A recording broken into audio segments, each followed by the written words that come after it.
সুমুখে। সুপ্রিয় দর্শক, আজ আমাদের মাঝে উপস্থিত রয়েছেন আপনার আমার সকলের খুব জনপ্রিয় ও সঙ্গীত শিল্পী এবং পছন্দের সঙ্গীত শিল্পী কাজী শুভ। শুভ সকাল ভাইয়া, কেমন আছেন? শুভ সকাল, আলহামদুলিল্লাহ। আমরা রিসেন্ট একটি কাজ সম্পর্কে জেনেছি, যেটি শিরোনাম হচ্ছে সানাই, যেটি আপনি এবং সালমা আপু দুজন মিলে ডুয়েট করেছেন। এই গান রেসপন্স অলরেডি অনেক ভালো আসছে, তারপর একটু জানতে চাই আপনার কাছে ফিডব্যাক নিয়ে ওভারঅল কেমন ছিল এবং কেমন পাচ্ছেন এখন ফিডব্যাক? আসলে এটা প্রথমত ডিটেলসটা একটু ছোট্ট করে বলি। এটা মনসুর সানির লেখা, আহমেদ সজীবের সুরসঙ্গীত আয়োজনে আইকে মিউজিক স্টেশন থেকে গানটা রিলিজ হয়েছে। এবং এটা মানে প্লাস পয়েন্ট হচ্ছে আমার আর সালমার প্রথম কোনো ডুয়েট গান। এটা এর আগে আমাদের কখনো এরকম ডুয়েট গান হয়নি। তো কথা সুর সহ গায়কের সব কিছু মিলে, মিউজিক মিলে হয়তোবা যারা অডিয়েন্স আছেন সবার কাছে হয়তোবা ভালো লাগছে। এবং আমি খুবই হ্যাপি যে উইদাউট প্রমোশন, কোনো রকম প্রমোশন ছাড়াই এটা এখন ট্রেন্ডিংয়ে 20 নম্বরে আছে ইউটিউব ট্রেন্ডিংয়ে।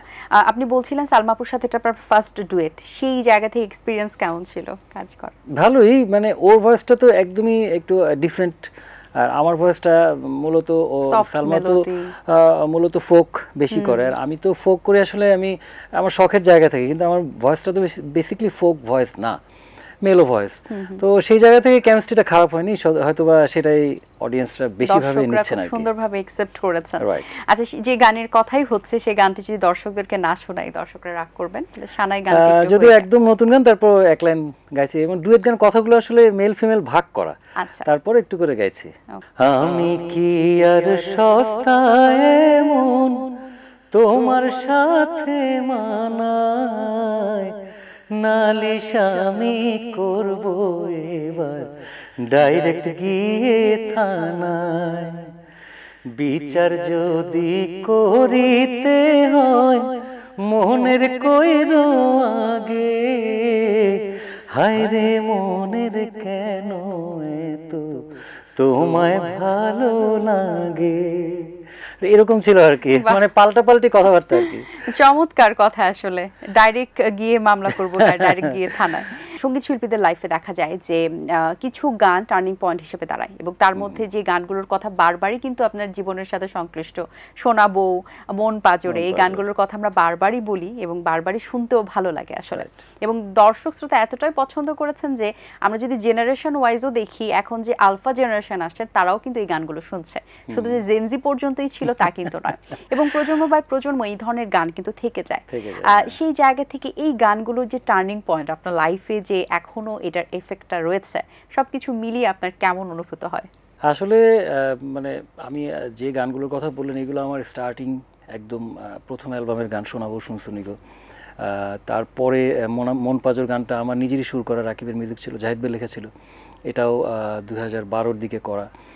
তো এরকম আরও বেশ কিছু গান আছে। এই গানগুলো এখনও মাঝে মধ্যে আমি দেখি, যখন দেখি যে টিকটকে বা ফেসবুক রিলসে এখনও মানুষ এটার সাথে পারফর্ম করছে বা ক্রিয়েশন করছে। তো এটা আসলে অনেক বড় প্রাপ্তি যে 2009 সালে আমার প্রথম অ্যালবাম সাদামাটা, সেই অ্যালবামের গান শোনাবো শুনশুনিগো, আজ 2025-এ এসে এখনো পর্যন্ত মানুষ সেই গানগুলোর সাথে, আবার আর যদি বলি রসিক আমার মন বান্ধিয়া, তারপরে জাহার লাগে, এই সমস্ত গানগুলো, তুমি বিন আকুল পরাণ, এই গানগুলোর সাথে এখনো পর্যন্ত মানুষ সমানে রিলস করে যাচ্ছে বা টিকটক করে যাচ্ছে। তো এটা অনেক বেশি প্লাস পয়েন্ট। এবং সেই সাথে আমি যদি বলি যে এখনো পর্যন্ত আমি বললাম যে এই যে সালমার আমার গাওয়া যে ডুয়েট গানটা স্টিল নাও, এখন এই যে আবার নতুন করে একটা গান ট্রেন্ডিংয়ে আসা, আলোচনা আসা, এটা কিন্তু প্রতিনিয়ত মানে এক প্রকার ফাইট করে যেতে হচ্ছে। মানে ফাইট বলতে ভালো কাজ দিয়ে টিকে থাকার একটা সবসময় একটা প্রচেষ্টা প্রত্যেকটা শিল্পীরই থাকে। আমার কথা হলো যে আমার অনেক বেশি দূর, মানে অনেক উঁচুতে ওঠার দরকার নেই, কিন্তু আমি মানুষের ভালোবাসা নিয়েই প্যারালালভাবে থাকতে চাই, এটাই হচ্ছে আমার। গানের টেস্টের কথা যদি বলি, এই সময়ের যে গানগুলো ছিল বা আপনি যে ধরনের গানগুলো তখন উপহার দিয়েছেন দর্শকদের, এখনও যেহেতু গানগুলো মানুষ শুনছে, পছন্দ করছে, সো গানের ওই টেস্টটা রয়েছে। এছাড়া গানের আর কি কি টেস্ট পরিবর্তন হয়েছে বলে আপনার মনে হয়? দেখুন, আসলে যে টেস্টেরই হোক না কেন, গান তো অনেক ঘরানার হয়, অনেক জনরার হয়, কিন্তু মূলত আসলে ভালো লাগাটাই হচ্ছে বড় বিষয়। আমরা এমন হয় যে আমরা অ্যারাবিক গান, একটা মিউজিক বা একটা গান আমার কাছে ভালো লাগছে, বা স্প্যানিশ একটা গান আমার কাছে ভালো লাগছে, আমি কিন্তু হয়তো ভাষা বুঝতেছি না, কিন্তু সুরটা আমার কাছে ভালো লাগছে। তো এখন সেটা যে টেস্টেরই হোক না কেন, আপনার অডিয়েন্স সেটা গ্রহণ করছে কিনা সেটা হচ্ছে বড় বিষয়। এখনো অনেক ভালো গান হচ্ছে এবং সেগুলো কিন্তু ভালো কাজ হলে সেগুলো কিন্তু ঠিকই শ্রোতারা শুনছেন। রাইট। আপনার আরেকটি কাজ রিসেন্টলি রিলিজ হয়েছে, আরেকটি গান রিলিজ হয়েছে, তোরে খুব ভালোবাসি। তোরে খুব ভালোবাসি, এই গানের শিরোনাম নিয়ে আমরা একটু জানতে চাই যে এই গানের পেছনের গল্পটা কি এবং এই গানের সুরকার গীতিকার কারা ছিলেন? আচ্ছা, এই গানটা আসলে মানে প্রথমে আমার গাওয়ার কথা ছিল না, এটা মজার বিষয় আসলে। তো যে শিল্পীকে দিয়ে গাওয়ার কথা তারা প্ল্যান করেছিলেন, গীতিকার সুরকার যিনি বা প্রোডাকশন হাউস বা এনিওয়ে, ওরা সবাই পরে শিল্পী সহ তারা চিন্তা করলো যে না, এটা বোধহয় শুরু হয়ে গেলেই বোধহয় ভালো হবে। তো ফাইনালি ওই শিল্পী চেঞ্জ হলো এবং আমি গানটা গাইলাম এবং এই গানটা আমার পার্সোনালি আমার খুব প্রিয় একটা গান। এটা মাত্রই রিলিজ হলো। আশা করি এই গানটা মানে স্টেজে বা ওই রকম একটা টেস্টের গান, মানে একটু ধুমধারাক্কা গান। এই সময়টা শিল্পীদের জন্য কেমন যাচ্ছে বলে আপনার মনে হয়? আসলে সত্যি বলতে কি, মানে আমরা সব কিছু শেষে কিন্তু মানুষের বিনোদন। মানুষ যখন সব মিলিয়ে যখন ভালো থাকে, দেশটা যখন ভালো থাকে, মানুষের সমস্ত চাহিদা পূরণের পরেই সে তখন একটু চিন্তা করে আমি একটু সিনেমা দেখি, আমি একটু গান গাই, একটু গান শুনি বা একটু কনসার্টে যাই। তা আমরা সবাই জানি যে আমরা সামগ্রিকভাবে চিন্তা করলে এই মুহূর্তে আমরা খুব বেশি একটা ভালো নাই, কিন্তু যে একটা কেমন একটা অস্থিরতার মধ্যে আছি, কবে এই দেশটা আবার শান্ত হবে, একটু শিথিল হবে, একটা স্থিতিশীল পরিবেশে আসবে। তো সেটা নিয়েই মনে হয় আমরা চিন্তিত। আমরা যদি এখন ইউটিউবের কথা বলি, ইউটিউবে কিন্তু আমরা সারাক্ষণ নিউজটাকেই ফলো করছি যে এরপরে কি হচ্ছে, এরপরে কি আসবে, দেশের পরিস্থিতি কোন দিকে যাবে, এটা কিন্তু চিন্তা করছি এবং ইউটিউবে কিন্তু ওই দিকেই সবার নজর। আর গানের কথা যদি বলি, কারণ গান তো এই মুহূর্তে আমাদের একটাই শোনার জায়গা, সেটা হচ্ছে ইউটিউব। এছাড়া কিন্তু আমাদের মানে বেসিক প্ল্যাটফর্ম, আগের সিডি ক্যাসেট তো যেহেতু নাই, আমাদের ইউটিউবেই আমাকে শুনতে হবে। তো সেই চিন্তা করলে আবার যদি বলি যে কনসার্টের বিষয়টাও আসি, সেখানেও কিন্তু আমরা মানে এই মুহূর্তে খুব বেশি একটা ভালো অবস্থানে নেই, কারণ মানে এখানে সিকিউরিটির একটা বিষয় থাকে, একটা ক্লিয়ারেন্সের বিষয় থাকে, একটা ওপেন এয়ার কনসার্ট করতে গেলে অনেক কিছু বিষয় থাকে। তো সেই দিক চিন্তা করেও কিন্তু খুব বেশি একটা ওপেন এয়ার কনসার্ট হচ্ছে না। তো জানি না কবে এটা আবার একটা সুন্দর পরিবেশ আসবে, আমরা সেই প্রত্যাশাই আছি। অবশ্যই। আমরা এই মুহূর্তে আরেকটি গান শুনে নিতে চাই, আপনার পছন্দের কোন গানটি শোনাবেন? মন পাজর গানটার কথা বলছিলেন, আমার খুব পছন্দের একটি গান। Thank you. এই গানটা করছি, এটা জাহিদ ভাইয়ের লেখা এবং আমার সুর করা ছিল। ভালোবাসি তোমায় যতন করে, এসো না মনেরই একলা ঘরে, ভুলে তুমি যেও না, দূরে আর থেকো না, মন খোঁজে তোমাকে,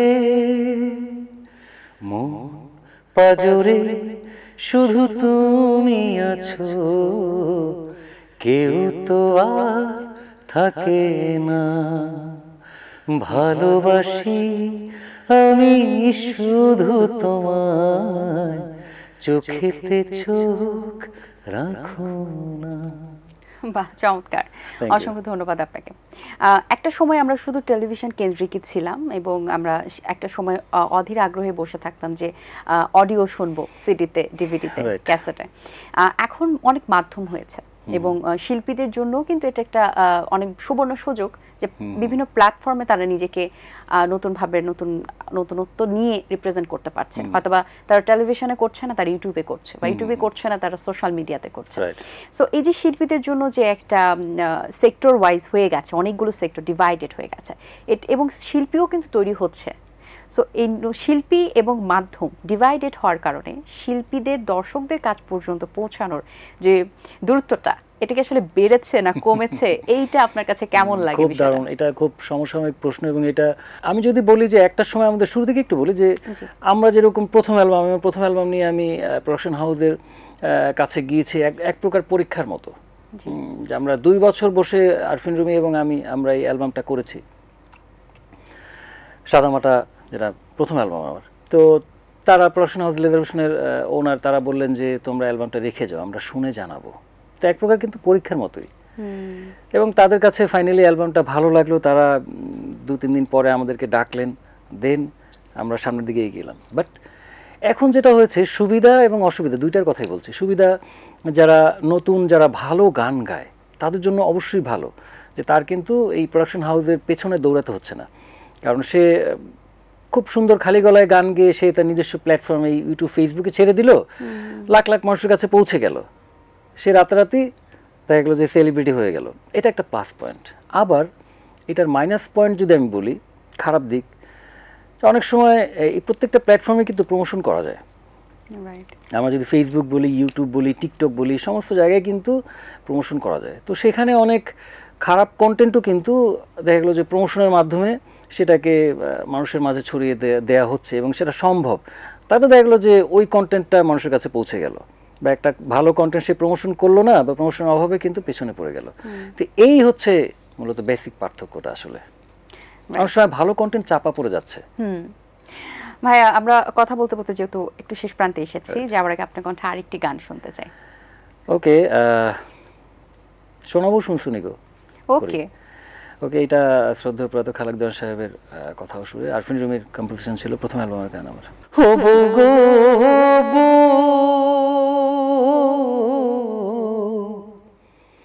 সাড়ে 3 হাত মাটির ঘরে বাসরটা দিবে সাজিয়ে, যে ঘরে থাকবা দিন রজনী, নাই বিছানা নাই মশারি, সঙ্গে নাই তোর স্বামী, নিতে আইলে নাই ওর যাইবানি, শোনাবো শুনশুনি গো, শোনাবো শুনশুনি, নিতে আইলে নাই ওর যাইবানি, ও নিতে আইলে নাই ওর যাইবানি। বাহ, চমৎকার। থ্যাংক ইউ ভাই, আরেকটি শেষ প্রশ্ন। যেহেতু আপনি আসলে আপনার গান দিয়ে এত দর্শক শ্রোতার মন জয় করেছেন, আপনার তো অনেক নারী ভক্ত রয়েছে নিশ্চয়ই। অবশ্যই এমন কোন নারী ভক্তর কাছ থেকে এমন কোন প্রপোজাল পেয়েছেন কিনা, বা আপনার গান শুনে অনেক বেশি সে আনন্দিত, খুশিতে, এমন কোন চিঠি বা কোনো কিছু যেটা এখন আপনাকে হাসায় বা আনন্দ দেয়? না, এরকম ঘটনা তো অনেক সময় থাকে না যে ভালোবাসার বহিঃপ্রকাশ অনেকভাবে হয়ে যায়। এটা তো আসলে পুরোটাই আবেগ। তো আমাদের কাছে সবাই সমান, আমাদের কাছে নারী পুরুষ সবাই সমান। সে আমার গান ভালোবাসে, আমার কাছে সবাই সমান। তো এরকম ওরকম উল্লেখযোগ্য নেই। তবে একবার মনে আছে, আমি একটা কনসার্টে আমার একটা মেয়ে এসে জাস্ট ও আমাকে দেখলো, দেখার পরে সে মানে অদ্ভুত রকম কেমন জানি করছিল, বিশ্বাসই করতে পারছে না যে আপনি সে তখন বলতেছে যে আমি একটু ওনাকে ছুঁয়ে দেখতে পারি, আসলেই উনি কিনা।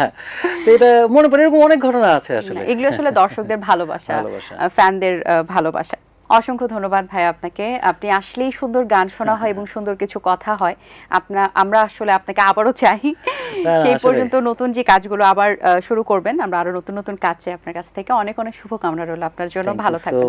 Thank you so much. এটিএনকে অনেক অনেক ধন্যবাদ আমাকে এখানে আমন্ত্রণ জানানোর জন্য। আপনাকে ধন্যবাদ। আর শ্রোতাদের উদ্দেশ্যে একটা কথাই বলতে চাই, আপনারা ভালো বাংলা গান শুনুন। দর্শক, আশা করছি আজকের এই আয়োজন ভালো লেগেছে। আজ এই পর্যন্তই, দেখা হবে আগামী পর্বে। সেই পর্যন্ত ভালো থাকুন, সুস্থ থাকুন এবং এটিএন বাংলার সাথেই থাকুন। আল্লাহ হাফেজ। দিন আসে দিন যায়, সময়টা চলে যায়, তবু আছি এই বেশ ভালো। জীবনটা রঙময়, যেভাবেই হওয়া চাই, নয় কভু সাদা কালো। এই আশাতে স্বপ্ন ভাসে, সুখ হাসে চোখে মুখে, চায়ের চুমুকে।